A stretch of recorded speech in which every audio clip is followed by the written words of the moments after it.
प्रियंका पासवान जी, देखिए महिला आप भी हैं, महिला आरक्षण बिल को लेकर अशोक जी कह रहे हैं ये तो एक जुमला है, सहमत है कैसे? इसमें देखिए सहमत असहमत की बात नहीं है।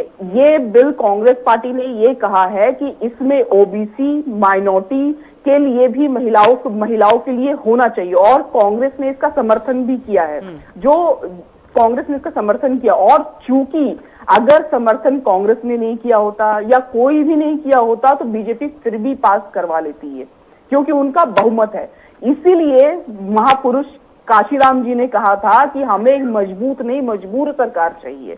मजबूर सरकार में सबकी भलाई की बात की जाती है, सबकी भलाई की बात की जाती है, एक दूसरे के दबाव में रहते हैं। और यहाँ जो बहुमत में लेकर के एकदम पूर्ण बहुमत की सरकार है, क्या क्या घातक इन लोगों ने इन नीतियों को चलाया। मतलब आप रातों रात भारत बंद, रातों रात नोटबंदी का कानून जिससे लघु उद्योग सारे उद्योग चले गए, बेरोजगारी बढ़ गई, शिक्षा 400% तक तो बढ़ गई। तो ये सिर्फ एक बिल का मुद्दा नहीं है, ये पूरे देश का मुद्दा है। और इसमें अगर ओबीसी प्रतिनिधित्व नहीं है, माइनॉरिटी का प्रतिनिधित्व नहीं है, एससी एसटी का प्रतिनिधित्व नहीं है तो इस बिल का कोई मतलब नहीं है। मतलब ये हुआ कि गठबंधन ने इस बिल को लेकर सीधे अपना सियासी फायदा देखा कि देखिए जो सदस्य है बीजेपी के उनकी संख्या ज्यादा है, बिल तो पास वैसे नहीं होना है, तो फिर फायदा क्या है धारा के विरुद्ध जाकर, ऐसा था क्या? देखिए ये बिल तो वो पास करवा ही लेते। क्या नोटबंदी के लिए क्या नोटबंदी के लिए के विरुद्ध जाने का तो फायदा ही नहीं है। नोटबंदी के लिए क्या सारे के सारे जो विपक्ष है उससे राय ली गई? नोटबंदी के लिए जीएसटी कानून जो हुआ और क्या विपक्ष से राय ली गई? क्या अन्य कानून जो देश के लिए तो राय ली गई? वो तो अगर नहीं भी करते तो भी ये बिल पास करवा लेते। ठीक है, तो भी ये बिल पास करवा लेते। और अभी जो योगी जी का जो मिशन शक्ति के लिए ये लोग कर रहे हैं तो ये बार बार प्रचार किया जा रहा है कि ये चौथे चरण का है।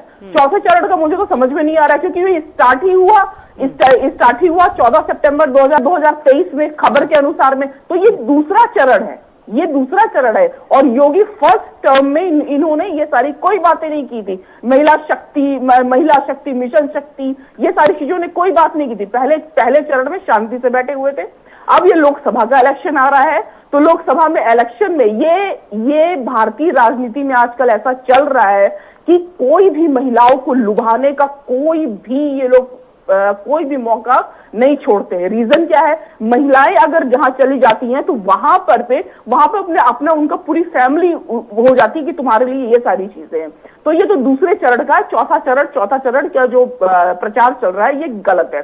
अब ये बताइए जो मिशन शक्ति है, मान लीजिए ये दूसरा चरण ही है और 2023 से स्टार्ट हुआ है, 2024 में इसका दूसरा चरण है और ये महिलाओं और बच्चियों को जो फास्ट ट्रैक पे जो उनके लिए अपराध हुए फास्ट ट्रैक पे सॉल्व किए गए, कितने सॉल्व किए गए।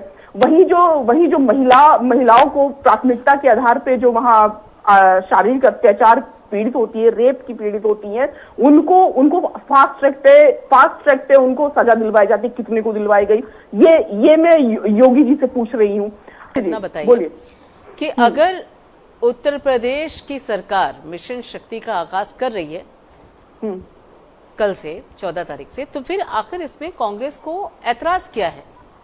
कोई विधानसभा चुनाव थोड़ी ना है और ना ही इसे केंद्र सरकार इसका अभियान का आगाज कर रही है। वो तो यूपी सरकार कर रही है ना, यूपी में थोड़ी ना विधानसभा चुनाव है।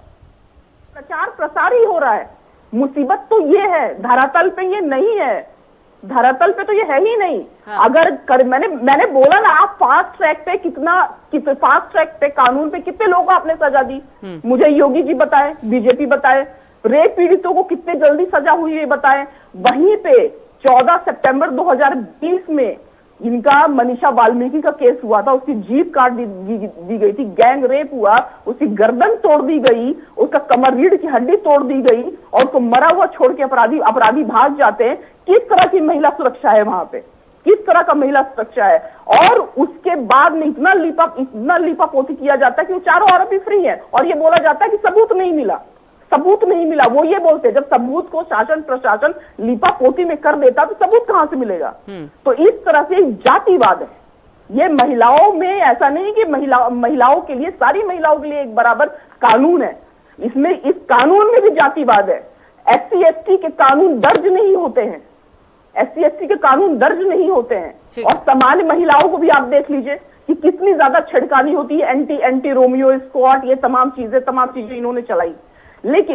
लेकिन फिर भी अगर ये महिला डिफेंस की बात करते हैं, इसको धरातल पे लाए ना, सब लोग इसका स्वागत करेगा। महिलाओं को या लड़कियों को या बच्चियों को अगर आत्मरक्षा का गुण आप सिखा रहे हैं, तो उसके साथ साथ जो पुरुष हैं, जो बालक हैं, जो छात्र हैं, उन्हें महिलाओं का सम्मान करना भी सिखाया जाए, बच्चियों का भी सम्मान करना सिखाया जाए। प्रियंका पासवान जी अपनी बात कही, आप बहुत देर से।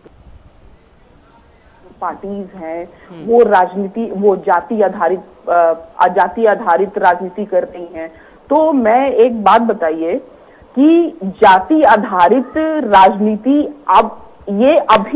अभी SC ST OBC को समझ में आया है, माइनॉरिटी को समझ में आया, वरना जाति आधारित राजनीति तो बहुत पहले से हो रही है। अब समझ में, अगर जाति आधारित राजनीति नहीं सिखाने की बात कर रही हैं, पुरुषों को महिलाओं का सम्मान करने के सिखाने की बात कर रही हैं, जाति कहां से आ गई? एक बात बता दीजिए, जुडिशरी में कितनी महिलाएं SC ST OBC की हैं? हाँ। मीडिया में कितनी महिलाएं SC ST OBC की हैं? सेक्रेटरी लेवल में कितनी महिलाएं SC ST OBC की हैं? और विश्वविद्यालय में कितने vice chancellor SC ST OBC के हैं? तो यहाँ पे जाति आधारित राजनीति नहीं है मैडम।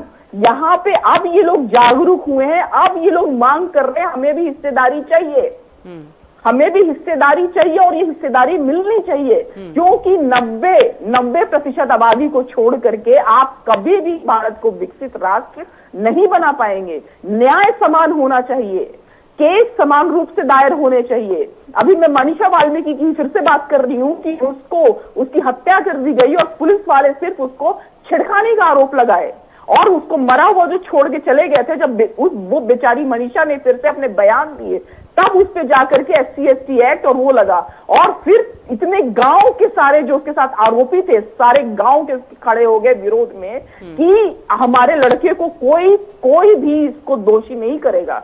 ये बताइए, ये कास्ट आधारित न्याय नहीं है? किस तरह की समाज की बात कर रही हैं आप? प्रियंका पासवान जी, कम से कम शुरुआत और आगाज की तो तारीफ करेगा ना विपक्ष?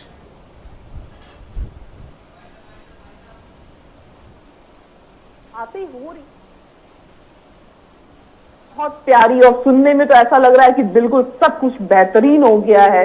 लेकिन पिछले 10 साल में, मैं फिर बोल रही हूँ, 10 साल में 75% तक महिलाओं के खिलाफ अपराध बढ़े हैं। ये NCRB की रिपोर्ट है।